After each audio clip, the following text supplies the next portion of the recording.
Okay, thanks so much for being here first thing in the morning. I think we're going to get started. We're right at 10. So I am Bonnie Ruberg. I go by Bo. I use they, them pronouns. And I'm going to be talking to you about what to do when toxic gamer culture enters the classroom. A quick note, I'm not going to be talking explicitly about details of violence, but I will be discussing experiences of harassment. By the way, it's totally fine to tweet this talk. I am at my own Valoria on Twitter. I just ask that you please don't use hashtags that are there to alert specific harassment groups. I think you know what I mean. So a little bit about me and where I'm coming from. I'm currently an assistant professor at the University of California, Irvine. Previously, I've worked at the University of Southern California and also at Berkeley. As an educator, I tend to teach courses that are about games and culture, primarily for undergrad programs where students are learning to become game designers or game programmers. So I'm thinking about the kind of cultural, social side, but my students are often there for more technical or development skills. I'm also a queer person and a gender non-binary person. This is the bumper sticker that's currently on the back of my car. I'm pretty sure it's the world's best bumper sticker. My research is also on LGBT issues in games. I believe in intersectional feminism and social justice. So I'm telling you these things because they shape how I approach games education, but also because they shape how students interact with me, how they react to me. This is a quick, totally shameless plug for my book, which just came out like 2 days ago. It's called Video Games Have Always Been Queer. Thank you. I will take all the applause I can get. So it is about how video games, even when they don't seem to include LGBT representation, can be understood queerly through interpretation, through play, and through design. If that sounds like something you're into or something you think your students might be into, come say hi. I'd love to tell you more about it. So here's the big question that I want to tackle today. How do we, as game educators, teach students who are skeptical, resistant, or even hostile towards diversity? So when I say hostile towards diversity, I mean hostile towards either diverse instructors or towards learning about diversity issues in the classroom. We all care about our students. I think we're here because we care about education, and we really want to think the best of them. But the reality right now is that for many university-level game instructors, especially folks who have been marginalized in games cultures, so people like women, non-binary folks, queer folks, folks of color, we're finding ourselves facing identity-based discrimination and even harassment from our own students. We all know that games culture can be toxic, but toxic gamer culture isn't just something that exists somewhere out there on the internet. It's also in our classrooms. More and more, I find that when I teach new students about discriminatory online culture, I'm also teaching students who are participating in discriminatory online culture. So what do we do when we experience problematic interactions with students around these issues, and how do we thrive as instructors in the face of potential harm? There's a lot to talk about here. This is a really big issue. I'm going to just talk you through some kind of main points, so here's what I'm going to cover. I'll give you a quick primer on toxic gamer culture, which basically boils down to it is totally a thing. I'll talk about what happens when that toxicity intersects with games education, so how it manifests in the classroom, but also outside of the classroom. To illustrate some of this in action, I'm going to walk you through a kind of quick post-mortem of a course that I taught last year where my TAs and I really wrestled with these issues. I'll talk about some of the particular challenges and potential negative effects of dealing with toxic gamer students. So these are things that I learned through teaching this course. And I'm going to bring us around to actionable steps, what we can do to make sure that being diverse or encouraging students to think about culture in diverse ways isn't grounds to turn a teacher into a target. And more specifically, those actionable steps are going to be oriented towards educators who are who are experiencing this toxic environment, the colleagues of marginalized educators who are affected by this, and then also folks who are in charge of game programs or even institutions at a sort of higher level.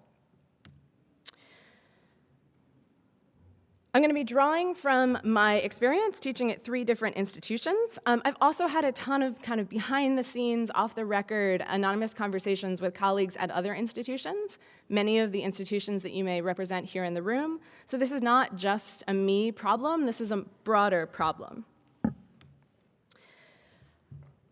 You may be thinking already, I'm not really a diversity person, right? I teach technical classes, and this isn't my thing. Maybe not, because you're here first thing in the morning to hear about this, which I appreciate. But whoever you are and whatever you teach, this is your thing, right?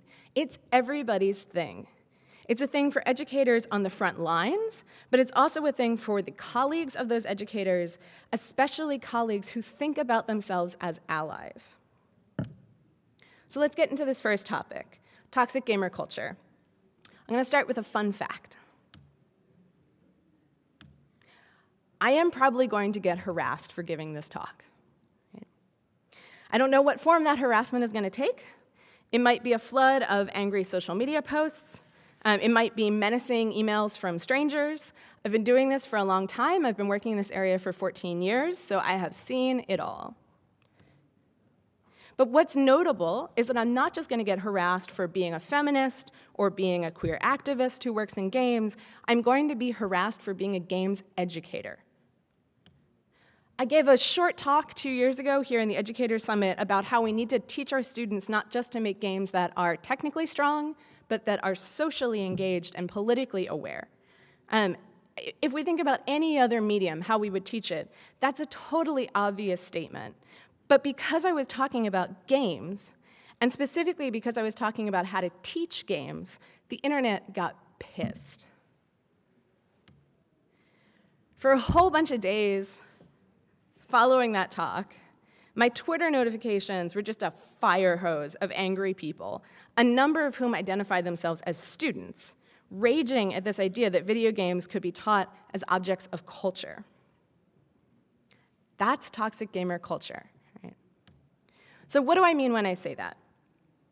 I mean this culture that has grown up around video games, a kind of dominant culture that's grown up around video games, that privileges players who fit this mold of the traditional gamer. White, straight, cisgender men and boys who play hardcore games. At the same time, this culture devalues and often actively discriminates against those of us who are seen as different, who don't fit that mold. Toxic gamer culture insists that video games need protecting from social justice warriors who will spoil them with cultural analysis and diverse representation. It also longs for this imagined time past when men were men and video games were video games. Toxic gamer culture has been around for a really long time. It's not a new thing, but it's kind of come to the fore and come to a head in recent years alongside major online harassment campaigns and the rise of certain affiliated political groups. It's more prominent, prevalent, and insidious now than ever. If you want to learn more about toxic gamer culture, or if you're feeling skeptical about what I'm saying to you and you want some research to back it up, there are tons of folks doing work on this area. These are just 3 recent books that I recommend: Gaming Masculinity by Megan Condis, Toxic Geek Masculinity by Anastasia Salter and Bridget Blodgett, and The Toxic Meritocracy of Video Games by Christopher Paul. All of them are great. I also know that there are plenty of you in this audience who don't need to be convinced that toxic gamer culture is a thing because you're experiencing it firsthand. And I just want you to know that I see you, right? I value you, and I see that you're having that experience. For a lot of us, toxic gamer culture, and this kind of looming threat of the potential of harassment, is the background to making, playing, studying, or teaching video games. It's there constantly. It's like a background radiation almost, except that sometimes it explodes and comes into the foreground. Okay, so let's talk about the relationship between toxic gamer culture and games education. And just a note, my focus here is on the experience that educators have with toxic students or students who are behaving in toxic ways. But there are whole other parts of this conversation we could have that are also important. So peer-to-peer toxicity, student-to-student, or we could also talk about toxicity between colleagues, right? Between faculty or admins within a games education program. So before we dig into this intersection of toxicity and games education, I want to ask you a couple questions. You don't have to answer these questions out loud. I just want to give you a moment to ponder them. Here's the first one. Have you ever felt unsafe in the classroom? So unsafe might mean physically unsafe, or it might mean that the classroom felt like an actively hostile, emotional, or social environment.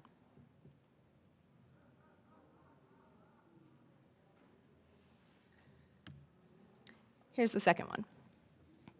Has a student ever acted negatively towards you because of your identity? So not just negatively in general. I think we all run into students who are feeling grumpy or they've got things going on in their lives, right? But they act negatively towards you because of your identity. So that would be a negative interaction with a student that you're pretty sure was motivated in part by your gender or your race or your sexuality or disability or body type, things like that. So is that something that's happened?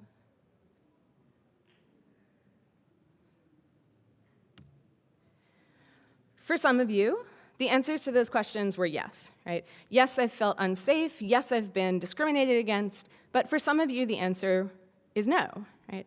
And for those of you who answered no, it's particularly important to confront the fact that even if you're not personally experiencing this behavior, there is toxicity in our classrooms, right? It's happening even if it's not happening to you. I know this is uncomfortable to admit. I, for one, really love teaching. So I think one of the things that I find just emotionally really hard about this issue is that I love teaching students. I love teaching undergrads. And when the environment is right, when you have a diverse group in a small enough classroom, you can have a real conversation, you have these awesome, amazing students who are willing to dig into big issues. But for a lot of us, we don't teach in these small, intimate classrooms. We teach at large universities, like I do, and we often find ourselves teaching these kind of big, faceless rooms of people. We heard at the HEVGA event last night that we're seeing more and more women come out of games programs. That's awesome, but the overwhelming majority is still male. So the folks who we're teaching are still often tied to this toxic gamer population. Many of our students see themselves as technical. I think that's a big part of this education track as well, that we're thinking about how to give students technical or design skills. But when they see themselves as purely technical, they often resent the idea of learning about games and culture. And I've encountered this firsthand a ton. They feel like those classes are requirements, they have to get out of the way, and they resent that their time is being wasted thinking about the cultural implications of games. So in that environment, when we try to teach these students, we're often met with hostility. This is true in lots of areas of education today. It's not just a games thing. So we've seen folks who've been called out by their students and had their information sent off to right-wing news sources. We've seen professors kind of driven off campus. We've seen bomb threats. But games are a lightning rod for this, right? It's not that games aren't tied to larger cultural issues. It's that games are this kind of microcosm where the larger cultural issues have just exploded. Here's how Emma Vossen, who's a fellow feminist games scholar and an educator, talks about this. And I'm really indebted to Emma because she's been really bold and really brave and really emotionally open about what she's experienced in the classroom. She says, "I've become more and more nervous around my students. Any one of them could write a Reddit thread about their professor being a social justice warrior, or they could be recording you, waiting for you to give them a bad grade to retaliate against you.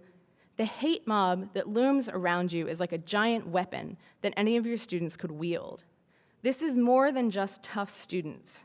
This is being in the same room with someone who would probably send you death threats if you weren't their teacher." Right? And I think what's important to point out about that, beyond just the intensity of that, right, that's very real, is also that this is not just tough students. This is a broader cultural issue that these students are being sucked into and they're kind of repeating back to us. So I want to make a radical statement, right, which is that teaching games students about diversity or teaching game students while being diverse should not be grounds for harassment. And at this point, I love the clap. You all clap for strange things. At this point, you might be thinking of some objections, right? You might be thinking, this sounds rough, right? That sucks for you, but it's not a program at my game program. It's not a problem at my game program, right? My program is different. My program doesn't have these issues. Let me tell you something. No game program is exempt from this. It is true to some extent of all schools, and it's true that if you have a larger student body, if you have a more technical student body, if your gender ratio is different, it may well be different, but no game program is exempt from this. Even if your student body is diverse, right, this is still the air that our students breathe. So when they go online, this is the culture that they take in, so this is the culture they have to give back to us. You may also be thinking, isn't this just the same thing as when students speak up because they are offended about something that you assign to read, right? They want content warnings, they want trigger warnings, they seem to be using these like weird they, them pronouns. Aren't you also being oppressed because of that as an instructor? And the answer is no, right?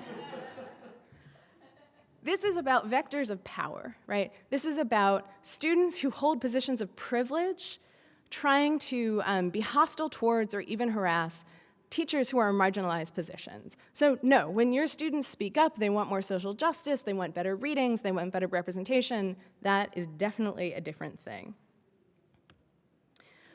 To be able to address this, we need to start to see it.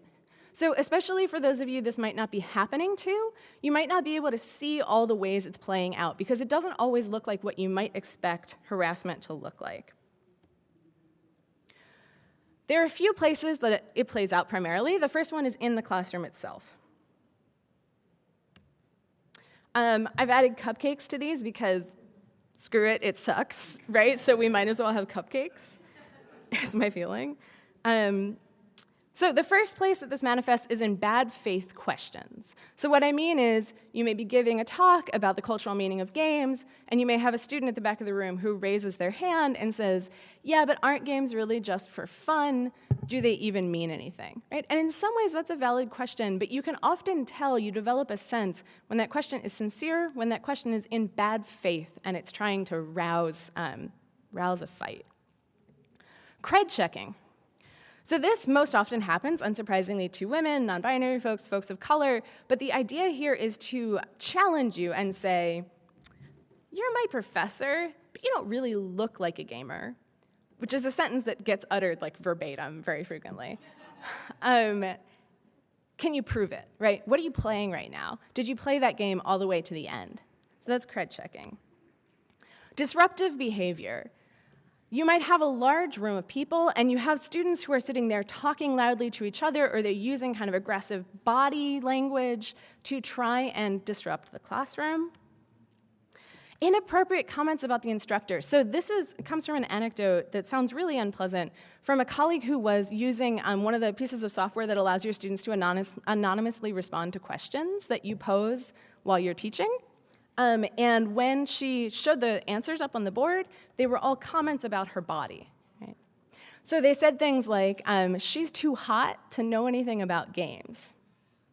In the middle of the classroom, right? So what do you do when that's the reality of the people sitting in front of you, and you didn't even know it until they start putting those comments up? Sometimes you get walkouts. So you'll be talking about something, and a student will sort of in a huff stand up and walk out. Which is a kind of physical display of displeasure. It's a performance. But then this hostility also bleeds outside of the classroom. So we see it, oh, there are dolphins this time. I also like dolphins.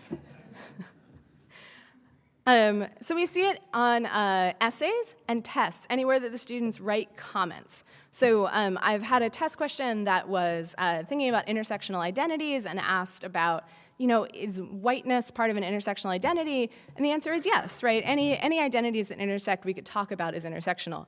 And the student was very angry. And we got a long screed, me and the TAs, that was like cursing at us about this question. So it appears places like that. Disrespecting TAs. So TAs are another big part of this. If you're teaching large classes, if you're in an institution with grad students, you may well be responsible for your TAs. So how to protect them from this hostile behavior. One-on-one meetings. So sometimes students will come to your office and kind of use physical hostility, use verbal hostility to try and intimidate you. So this is one where I highly recommend always leaving your office door open. I had a student once come to my office and tell me he was just so angry about all the LGBT people, he wanted to hurt someone. Right? And what do you do with that as an instructor sitting across, from someone in a room? Sometimes you get this kind of peer-to-peer trash talk that's also meant to be performative, so a student will very vocally go around to their peers and be like, that Professor Ruberg, they're horrible. And the point is to circulate it within the program. And then teacher evaluation. So this is a particularly tricky one, especially for those of you who rely on these for like your personnel reviews, for your tenure reviews. They will leave comments on evaluations that are things like, and you can hear a lot of my examples are from LGBT stuff because that's what I teach, but things like, this professor has a gay agenda. They are a bad professor because they didn't give equal weight to the other side of the argument, which is that gay people are bad. I'm just like totally unwilling to give equal weight to an argument that gay people are bad. And then sometimes they post online. So sites like Rate My Professor, they might go on Reddit, like the quote from Emma Vossen suggested, these public forums. But then there's a place where this hostility in the classroom, out of the classroom, which is always kind of fuzzy, right? Like what constitutes harassment is always kind of fuzzy. But there are moments when that line gets less blurry and it very clearly transitions into harassment. You get pizza this time. This is the last of them. You got cupcakes. Oh, there's like a food thing. Anyway. So sometimes you end up with threatening messages, right? So direct contact from students, sometimes anonymized, but very clearly from students. I got one last year that said, I'll try not to curse at you. You are a communist and it's disgusting, right? Am I a communist? I don't know, that's interesting. But apparently it's disgusting. Sometimes you get physical intimidation. So people very clearly using being in small spaces with you. I had a student who was very prone to come up to me, stand kind of square, look at me with like dead eyes, and say almost nothing. And that is clearly an intimidation tactic. And then things start to blow up from there. So when students start reaching out intentionally to online harassers, things can very quickly escalate. So there is a culture of students sending syllabi to larger harassment campaigns or notifying folks, there's a day in class where we're going to talk about feminism. Come and help out. And what happens is they send agents into your classroom. So this is a kind of organized harassment campaign technique where folks show up in your classroom who are not enrolled.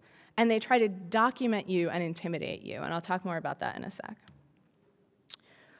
So it becomes this whole big muddle of different techniques. And you can see how together they're a broader picture of toxic behavior, hostile behavior, even though each one individually may not seem like such a big deal.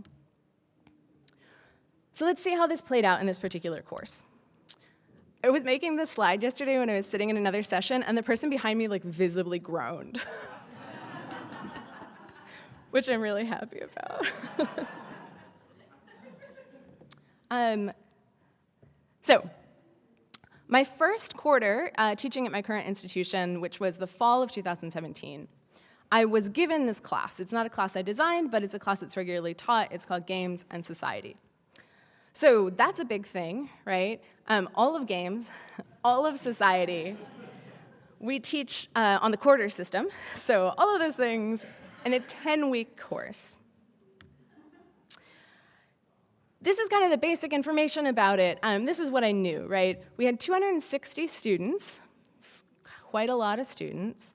We had 3 TAs and 1 reader, so I intentionally picked TAs and a reader who were women or non-binary folks. I wanted the students to see that the experts in the room were not necessarily cis men, which is great. They were wonderful, but it opens up a whole other host of ethical questions. The majority of them were computer science majors, or what we call at UCI computer game science majors. So they were very technical students. 75% of them were freshmen, since it was a fall class, and 90% of them were men. So that's quite a breakdown. But there were other things that I didn't realize were going to affect how the course worked, and things that you might want to think about as well. So it was a required course. It was actually their required intro course. So it was their very first introduction to being there, and they felt like they were just forced into it, right? It started them off on a bad foot. It was also the only course that they were going to take in their entire education in this major that was about culture. So it was a like, check off the box, get out, get your easy A, get out the other side. Right? When I was prepping to teach this course, I kind of knew there were going to be problems, right? Like I said, I've been doing this for a while. I've always had, problem students here or there at other institutions. So I started asking around for resources, right? What happens if I have a student who's aggressive in the classroom? What happens if the students are generally kind of toxic? Like, what are these students like, right? What should I do with this new group of students I'm getting to know? And the response I got from my super well-intentioned, super lovely colleagues who I'm thrilled to work with was amazingly unhelpful. I had one professor who I respect a ton say to me, kind of look at me like, I don't really know what you're talking about, but just be nice to your students and they'll be nice to you. If anybody has experienced harassment on the internet or in your classroom, you know that this is not correct, right? It's not about being mean. Often, actually, when we're nice, that's when we open ourselves up, we make ourselves vulnerable, especially as people who read as women in the classroom. Right? I was also trying to find resources for what to do with students who were being disruptive, right? And the university had all these resources for what to do if your student is having a mental health crisis, like one solo student having a mental health crisis. But this is not a mental health crisis. This is a broader cultural issue. It's a systemic issue. And there were no resources in place for dealing with something like that. So what it meant is that when I went into the classroom, I had this experience I've never had before in about a decade of teaching, which is that when I looked out at this room, it was just a sea. It was a sea of dudes, and it was a sea of hostile faces. And I think that that's probably an overreaction to a certain extent, right? It's a kind of vocal minority, but a very present minority. And it's hard when you're standing in front of a room, you want to be generous, you want to be present, you're there for them to learn, to be seeing the faces that are scowling at you and kind of shooting hate at you. So we wrestled with that, me and my TAs, until we hit a day where it just felt like, this is too much, right? This has gone beyond. And what happened is we had a day on the syllabus that was the gender day, right? We kind of, in 10 weeks, you can't do a whole lot, so we just had little smatterings of things, right? Day on disability, day on race, day on this, and we had one gender day. I've got lots of radical pain-in-the-ass feelings about gender. This class was not about that, right? This was like the world's tamest gender class. Designed not to, like, get me harassed. And yet, when I stood up in front of the podium, something was weird. Because I had a policy of not wanting students to use screens, and I've kind of backed off of that, but that's a separate pedagogical thing. And there were all these people in the audience holding up their phones and clearly actively recording. And I said something to them from the podium. I said, like, hey, folks, remember, we have a policy of not doing that. And they just didn't stop. And it started to feel like the room was fuller than it normally was. So I had my TAs do a head count. And it turned out that there were 11 extra people in the room. And we know it was precisely 11 people who weren't enrolled because they took a pop quiz that day. And the people who were there filming us took the damn pop quiz. They took the quiz, but they all put pseudonyms on it. So I was able to go through the whole directory for UCI and figure out that none of those were real names. So this was a coordinated effort. Somebody had notified a larger system of harassers, and they had sent 11 people into the classroom to be there, both to record so they could share this material online, and also to intimidate. I gotta be honest, this really messed with me. So I live in a place, and some of you may as well, where our students and our faculty live very close together.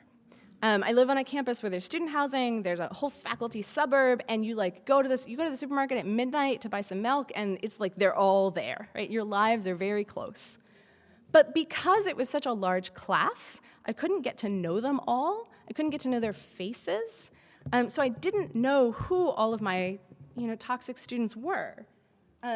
Some of them who I would call active harassers, right? So it made me very anxious. It made me kind of paranoid that when I would look around at the sea of students there at UCI, which is a large campus, it felt like they were everywhere. And I know that's not true, but I just point that out to say that this is not just a logistical problem, this harassment issue, it's also a problem of feeling, right? It's a problem of how it kind of eats away at you, this sense that your own students want to do you harm.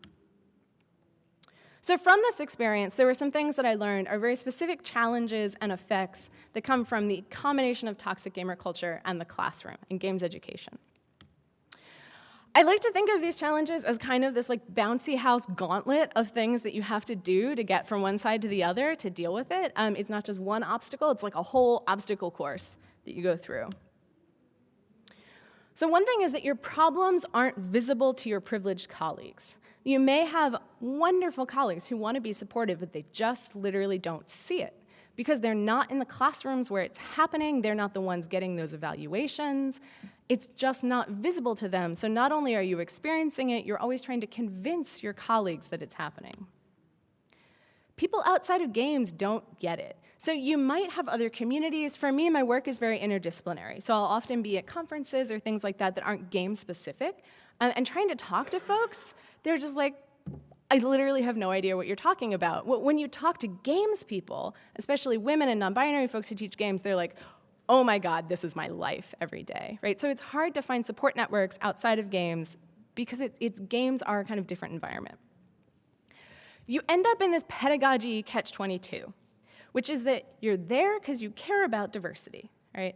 You're there because you live in a body that is seen as diverse, and so you have a stake in changing games and games education. And if you put that in your teaching, you're gonna get, at best, hostile responses, at worst, harassed, right? But if you don't put it in your teaching, then you've backed off your politics, and you might not make games better, right? So do you try and make it better, or do you back off? And then this is the kind of larger question, right? Because people will say to you, you're doing such great work. You're converting the next generation. Thank you. Because there's a balance between converting folks and trying to support your personal well-being. So given this, there are also some very specific effects. Some of these are obvious, right? But they're worth thinking about, especially if you run a games program, especially if you have this concern in mind, like, I want to make the best games education I can. How is this affecting me? It has a direct effect on your program and its efficacy for teaching. So to start with, you have less happy, less engaged teachers. One way to deal with feeling like your students are hostile is to check out, right? You walk into the room, you give a lecture, you piece, right? I'm not saying that's a bad way to teach, but that's a different way to teach than being interactive because it shields you, right? And I understand that. You get less teaching about culture. I'd like to think that all our games programs are slowly moving towards incorporating more of this, but if you hire folks who can teach culture and games and they are facing this issue, they're gonna back off of that too. That also hurts your program. You get a less diverse student body. And this takes a few steps to explain, but I think this is important to a lot of folks who run these programs, to have a diverse student body. So the reason is that if you are getting hostile responses or harassment in the classroom, that means that you are less likely to keep working there, right, as a marginalized instructor, and also that you're less likely to keep teaching these courses that explicitly engage with culture. And those two things, having diverse instructors, teaching diverse topics, are the things that kind of hail diverse students, right? They're the things that show diverse students you care about them, they show them that they're role models, that they can see themselves in the program. So when you start to lose those instructors or lose those courses, you lose the comfortability that your diverse students started to feel. you end up with all this extra labor for your marginalized instructors. So some of that is time, right? You get an email that tells you that you're a disgusting communist, right? And then you got to do something, right? You forward it to your chair, you notify the appropriate person. There's just work that goes into dealing with this kind of behavior. But there's also emotional work, right? If you have been harassed in the past and you can get harassed and then like go home and feel good and be productive and like write a research paper, Godspeed. But I know that when this happens to me, even though it's been a long time that I've been facing things like this, it gets to you, right? It gets under your skin, and it takes the time away from being productive to have to deal with that set of feelings. And then there's this whole promotion thing. So I come up for my tenure soon, so it's like feeling super close to home, which is that when your students leave you these negative feedback, bits of feedback on your evaluations, it directly affects your tenure track faculty because it can come up in their promotion cases, it can affect their career, their tenure review, and it can actually like in a very real way affect their whole career just to have these students acting this way. Okay, so let's jump to actionable steps. So like I said, this falls into 3 areas: steps for marginalized educators, steps for colleagues, steps for programs. So let's start with that first one. There are things you can do before you even start a class. So let's say you're starting in a new institution. It's an institution you suspect from getting the kind of temperature of the student body, you suspect this might be an issue. You can do things before the class even begins. You can assemble a toolkit. So like I said, this isn't always easy, but finding the resources on campus, what do I do with a disruptive student? What do I do if I feel unsafe? What's the reporting process, right? As much as you can assemble so that if you're in a moment of crisis, you have it, I recommend it. Cultivating the right teaching personality. So I know this sounds a little like calculated. I think we all want to think that we get up in front of our students and we're sincere and we're present, but for folks who are marginalized, it's worth thinking carefully. So for me, I've always been the kind of teacher who's like a big smile and is like, you're all awesome, thank you for being here, I want to hear your thoughts. And it turns out that backfires a lot of the time for people who are read in the way that I'm read in these big classrooms where we see this toxicity. So I would actually recommend, if that's your teaching style, thinking about what you can do to take a step back, right? It's in how you hold your body. It's in what your students call you, right? Could be doctor something, professor something instead of your first name. And that personality can help shield you from this behavior. So that's what you can do when you're right at the beginning. What do you do when you're sort of in the middle of it, in the middle of the course, and you're seeing problems? I highly recommend embracing ambivalence. So here's what I mean. Some days you may wake up and be like, my mission is to educate the misguided youth, right? I will make them think differently about games and about the world, and it may take time, but I'm on a mission, right? And there are days you may wake up and be like, I am so tired of trying to beat my head against the wall to educate the misguided youth. Because often it takes time, right? They may be jerks all the way through your class, and then 3 years later wake up and be like, oh, that was so useful. But they're long gone, and you're long gone, right? And so you have to, I don't know that there's one answer or another, but I think sitting with that, sitting with the fact that it can be both important and it can suck, that's really important. Giving yourself the permission to do self-care, right? So if you need to walk away from a situation, you need to go like hang out in your tub and like pet your cat or whatever. People don't really pet cats in tubs, but that seemed like two comforting things at once, right?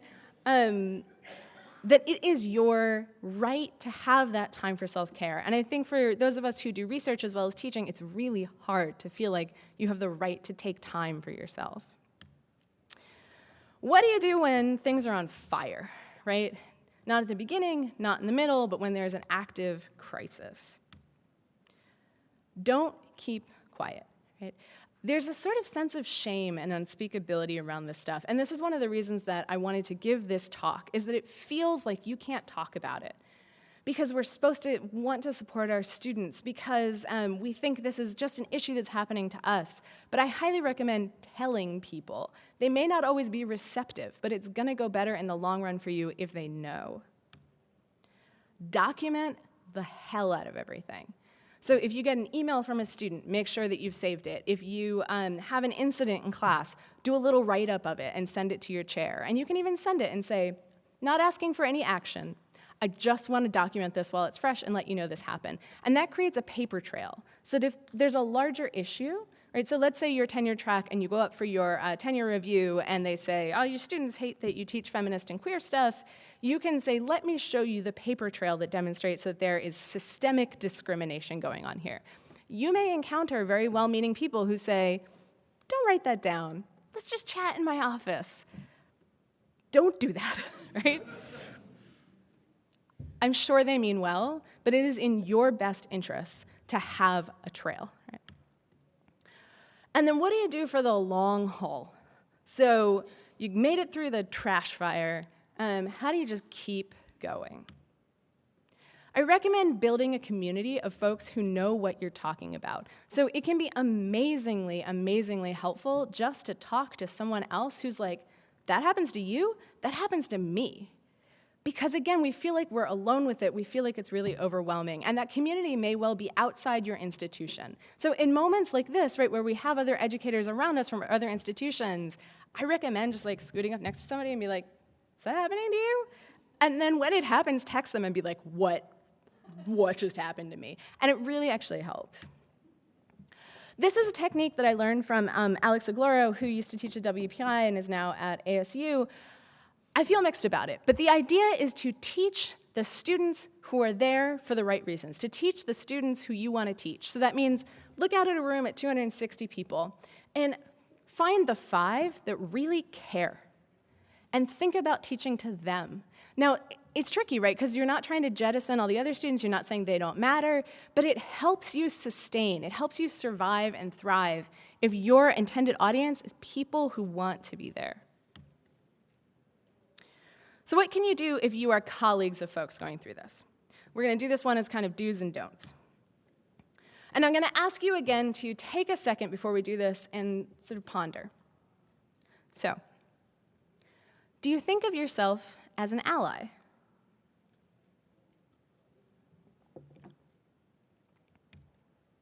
If you think of yourself as an ally, when was the last time you actively advocated for a marginalized person in your program, right? So not just in private said, oh yeah, that's hard for you, but actively went to bat for somebody.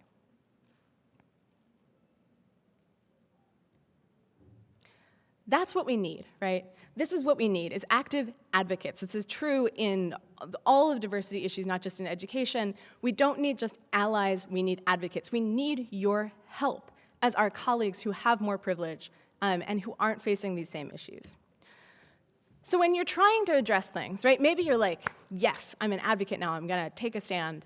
Here's what I recommend not doing. Don't give advice without knowing what you're talking about, right? And that's gonna take some active education. That might take going online and reading about things. That might take having conversations with your colleagues if they're up for it, right? You don't wanna be like, can I pick your brain about how people are mean to you? That sucks too. But before you tell people what to do, make sure you understand the situation. Don't dismiss the concerns by saying, oh, you're making students better, right? Yeah, maybe, but that doesn't mean that all these other issues aren't true. Please do not debate us or interrogate us, right? If someone comes to you and says, gosh, I could really use your help, I'm being harassed, or I'm facing a hostile environment, if you ask us 20 questions to make us prove it, or you try and play devil's advocate, we're done, right? It doesn't feel like you're there to support us. Like, we live these experiences, you have to trust us. Don't ask marginalized colleagues for extra labor. So for example, another very well-intentioned colleague said to me, gosh, you had such a hard experience in that Games and Society class. Wouldn't you like to do a tour of all the other classes in our department and go and tell all the students about how hurtful it is when you're harassed? And that'll help them realize that you're a person too. Yeah, I bet so. But you know what you don't want to do when you've just stared? Remember the thing where I'm like really paranoid now? Like, to go and be emotionally vulnerable in that way is not the best way to support your colleagues. So here's what you can do, the flip side. Believe your marginalized colleagues. I can't stress enough how much this is really important. So Seriously, just making us feel like you believe us is a huge step. Teach diversity in your own classrooms. So there is literally no class you can teach, I mean this absolutely, where cultural issues and social issues are not relevant. That doesn't mean that you have to have half a semester on those things, but they are always present. And the more that you normalize teaching them, the more that it doesn't make us the weird ones, right? They can't be like, oh, that professor, that's where we did the like weird queer stuff. If it is spread out across your program, if you're modeling for them that privileged people also care about this, it helps tone down the hostility across the board. Be an advocate, not just an ally, and show the heck up, right? So let's say there's a diversity event in your department. It's about working with students, it's about diversifying your faculty, whatever it is. If you do not think of yourself as a diverse person, or like diversity is not really the thing you work on, you need to be there, right? Often it's the people who are already working on these issues who show up to those things. And we need to be on the same page. You need to see these things for any real change to happen. So I'm going to close by thinking about this broader question, programs and institutions. Those of you who are currently running game programs, those of you who are spinning up game programs, I think we know that more and more are popping up all over. So it's actually a really important moment to get these things in on the ground floor.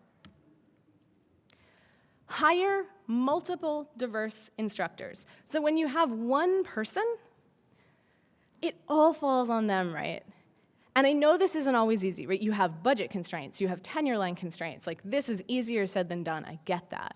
But I came into UCI with a colleague, Erin Trammell, who was in my position too. That has been amazingly helpful. Because when these things are happening, someone is there with me. Offer multiple courses that address culture. So like I said with that Games and Society class, when it's just one class and they tick it off and they try and get the heck out, they don't engage thoroughly. If you can incorporate these concerns across your curriculum, then it becomes normal for them and they know they have to confront it. Educate your students about how to act with their faculty, right? And how to act in the classroom. This isn't just about me wanting them to be nicer to me, right? This is a professionalization skill. This is something that's going to serve them in their team building and their teamwork, right? Simple things like how to write a polite email actually goes a long way. I do a workshop at the beginning of every class on how to write a polite email, and it gets a breakdown of like, write this sentence, then write this sentence, then write this sentence, and oh my God, they get so much nicer after that. Because you don't get those 3 a.m. emails that are like, what's the assignment? I don't know it. Reply ASAP. Right? I highly recommend it. If you're working on the program level, or this is kind of the institution level, right, recognize the labor that goes into these issues. So if you're doing a review, for example, of someone who's been facing harassment, recognize that you may need to take into account that they've been able to produce less work because they've been dealing with these issues. And then have your own resources at the ready. So have a kind of packet for this stuff, right? It shouldn't be professors who have to figure it out and reinvent the wheel, especially if you're hiring folks who haven't worked as professors before, educators before, or folks who are brand new to the institution, right? It's hard to navigate that. So do it once, share it with folks, and it'll be there. Tell your instructors that you support them, and then actually support them, right? It's really easy to say, we're here for diversity, we're here for you, but you have to actually put your money where your mouth is and do it. So I'll just wrap up by saying that if we are serious about diversifying games education, and I think that's something that does matter to a lot of us, we need to be serious about addressing student toxicity. We need to create an environment where diverse educators and culturally engaged education can not just be part of our community, but can thrive. Thanks.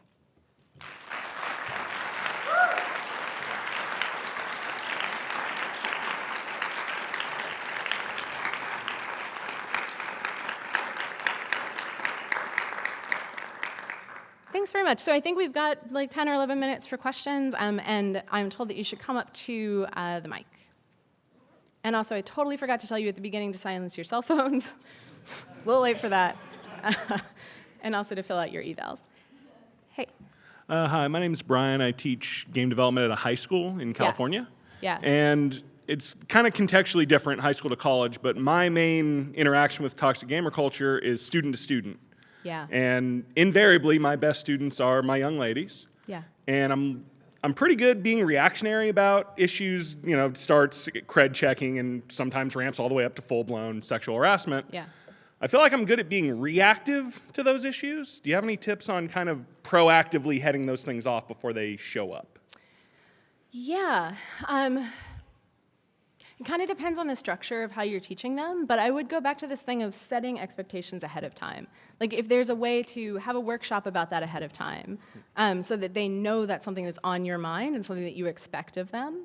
I was also just having a conversation about toxicity in esports the other day, and this great suggestion that came up is to try and promote the value of sportsmanship, right? Like, I'm not a sporty person, but people who play sports often care about the value of being good community members. So if it's possible to kind of foster that and get them enthusiastic, like have a sportsman of the month or something, right? If there's some reward for being a good community member, then that might model for them that that's something they're striving for. Thank you. Yeah, thanks. Hi, Hey. I'm Naomi, and I teach and I'm currently running the game program at NYU. So my question is about the curriculum aspect, and specifically the course that you were teaching, which, like you said, is a required first-year course, right? Mm-hmm. I'm wondering, after having taught that course and the experiences you talked about, how do you feel about the idea of requiring a games and culture course as part of the curriculum as opposed to other approaches, some of which you mentioned, right? Like, rather than having a required course, having these topics spread throughout the curriculum as a sort of required part of multiple syllabi, or having an elective that goes deeper into these areas, or multiple electives, where then you might mostly be getting the students who want to be there. I think it's a great question, right? Because the advantage, the fact that it was required wasn't a mistake, right? It was a pedagogical decision Right. that all students coming in, and the fact that it was their first class also wasn't a mistake. Someone put real thought into that, right? Which is that they come in the door, they're required to think about games and culture right off the bat. And when you make it an elective, then the people who opt in, and I've totally seen this at other institutions, the people who opt in are already on board, right? I think it's a kind of both and approach. Right? That if there's some element where it's required, but also some element where they can opt into more, or even if there's multiple courses that at least address culture in some way that are required, right? There's something about it being that one token class that they get out of the way, as opposed to something they are really expected to engage with throughout, that I think that's where that attitude, that dismissive attitude comes from. So I know not every program has a ton of space for new courses, but if there's a way to bring it in at multiple points, I think it helps. So would you favor something like you have to take at least one course within this area and you have a number of choices, or like take this many credits of this type of course during your... Yeah, I think that's actually a really smart answer, which is like, let's say you have 3 different courses that are games and culture courses, and they have to pick one of the 3. What's nice about that is that they still have to do it, but they feel like they've made a choice, and they have made a choice, but they feel like they've opted in some way that they have agency over, and I think that would actually really help. Okay, thank you. Yeah, thanks. Hey. Hi, I'm a game student. What would be your advice for underrepresented group students, especially in a class where there's like no courses about genders or something like that? Yeah. Where they have to be the teachers for their other students, while also being afraid of being judged by the others because the course just started and they're here for 3 years with like other game students. Yeah, so just to make sure I understand your question, so what do you do when you are yourself a marginalized student in a class where these things aren't being addressed, and you kind of are in the role of needing to educate your peers at the same time, plus you feel nervous about it because you're worried people will respond badly? Yeah, that is. Yeah, I think it's a big issue, right? And right now, when we don't have these classes that address things, when it's not on the table, then it does fall to our marginalized students, and they get pushed further and further out. Like that extra labor falls on them, but also then they feel like farther marginalized.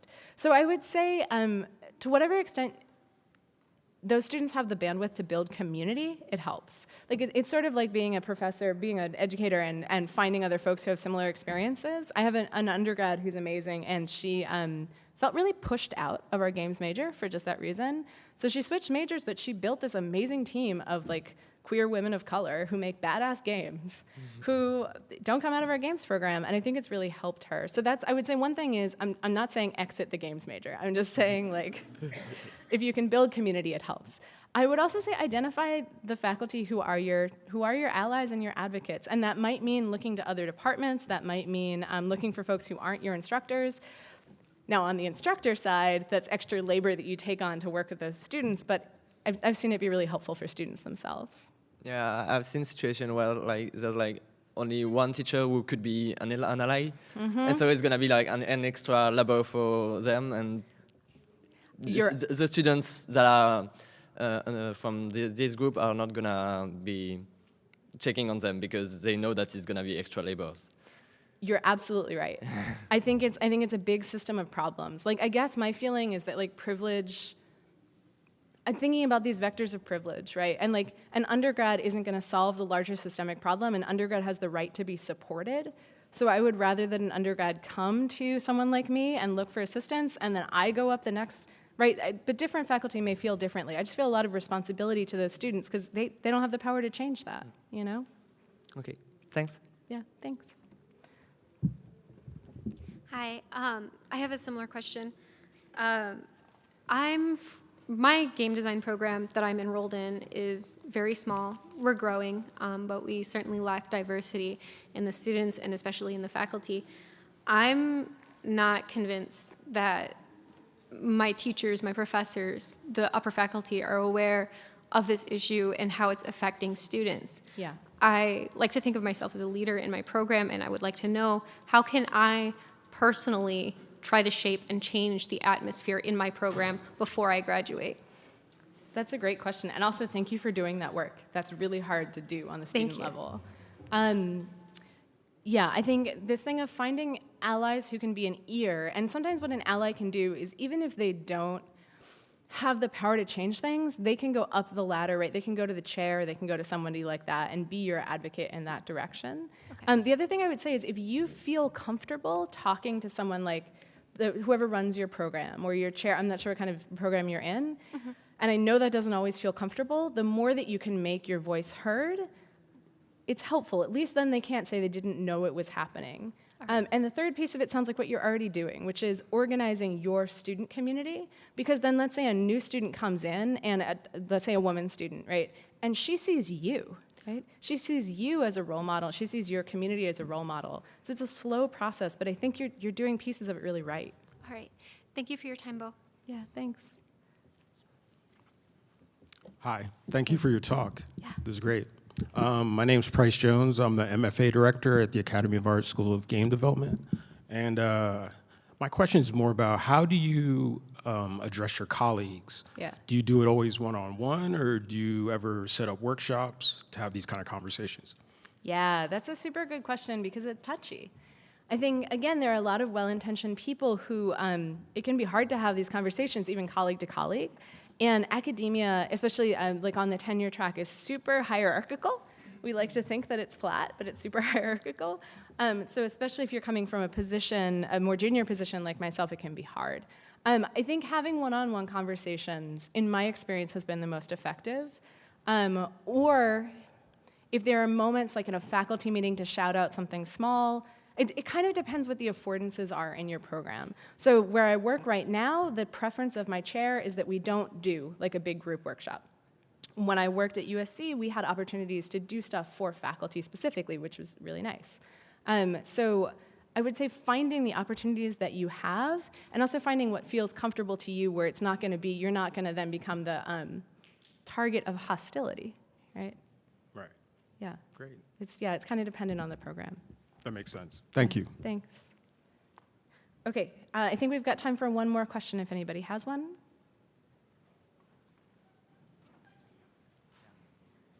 Hi, thank you very much for this talk.